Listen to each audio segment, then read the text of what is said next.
Centuries of research, starting in ancient Greece, have given us passive tools to shape light.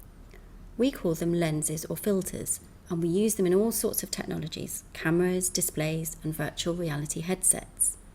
But there are no such tools for sound. At concerts, in cinemas, or in our homes, audio messages have been delivered by arrays of the same type of speakers and headphones for the past 30 years. In this work, we try to fill this gap in technology using acoustic metamaterials. These are normal materials like wood or plastic, engineered to manipulate the sound going through them. First, we show how metamaterials can be used to design compact acoustic lenses and demonstrate that they work for sound like their optical counterpart does for light. Then, we show that the tools used to design optical systems also work with sound when metamaterials are involved.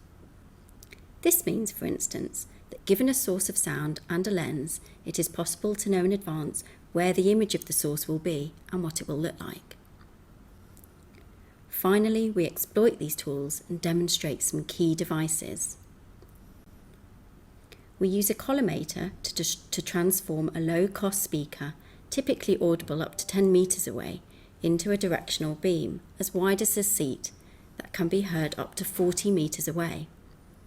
This idea can be used to deliver acoustic messages, like an alarm, to specific locations and not elsewhere. We use a magnifying glass to move the apparent place where sound is originated in different positions. As an example, from the television to in front of people sitting on the sofa. We use a telescope to focus on a specific place at different distances. This means that we can either deliver sound to a person or detect alarming sounds coming from machinery, even in a noisy environment. Motorizing our telescope arrangement, we demonstrate the equivalent of a vari-focal lens, like the ones used in VR headsets or in auto-zoom cameras.